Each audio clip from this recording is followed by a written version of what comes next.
There was a time when kingdoms were disappearing overnight. Guns were louder than spears. Ships came from the sea and left with people in chains. And many African rulers bowed, hoping to survive. But one woman did something different. She stood up. Her name was Queen Nzinga, and for more than 40 years, she made one of the most powerful empires in the world struggle to defeat her. Welcome to Cammy the Storyteller, and this is her story. Queen Nzinga was born around the late 1500s in the kingdom of Ndongo, in what is now Angola. It was not a peaceful world. The Portuguese had already arrived on the coast.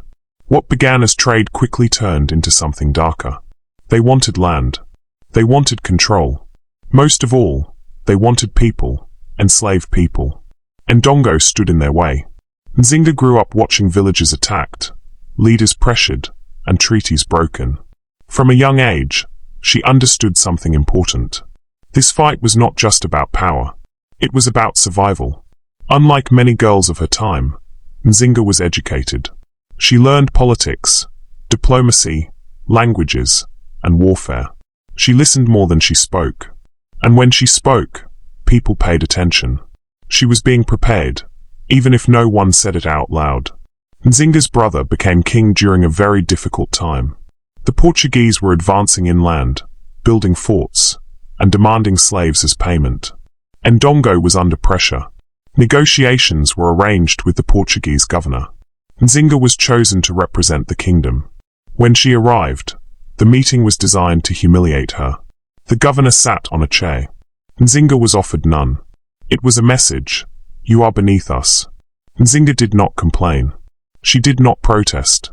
She calmly ordered one of her attendants to kneel, then sat on the person's back, raising herself to the same level as the governor. In that moment, the room changed. Nzinga spoke with confidence. She negotiated fiercely. She defended her people's rights. The Portuguese realized something dangerous. This woman was not easy to control. Despite the negotiations, the Portuguese did what they always did. They broke their promises. War continued. Ndongo weakened. Nzinga's brother died under suspicious circumstances. Nzinga became queen. But becoming queen did not bring peace. It brought enemies. The Portuguese refused to accept her authority. They supported rival leaders. They attacked her land again and again. Nzinga was forced to flee Ndongo. Instead of surrendering, she did something bold. She took control of Matamba, a neighboring kingdom, and turned it into a new power base. Nzinga had lost a throne, but she had not lost the war. In Matamba, Nzinga rebuilt. She welcomed escaped slaves, displaced warriors, and refugees. She gave them land, protection, and purpose. In return, they gave her loyalty. Her army grew stronger. Nzinga did not fight battles blindly. She used ambushes, retreats, surprise attacks, and diplomacy. She knew when to fight and when to wait. Sometimes she defeated Portuguese forces. Sometimes she lost battles. But she never disappeared. That was her greatest strength. Nzinga understood power better than most rulers. She converted to Christianity when it suited her. She used Portuguese religious language to gain alliances and time. When it no longer helped, she returned to traditional beliefs. Her loyalty was not to religion. It was to her people. This flexibility confused her enemies. They could never fully predict her next move. Years turned into decades. Portuguese governors came and went. Armies were sent. Forts were built.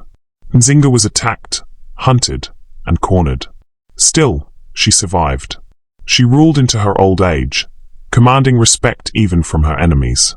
By the time she was in her 70s, the Portuguese realized something painful. They could not erase her. They were forced to negotiate, not as conquerors, but as equals.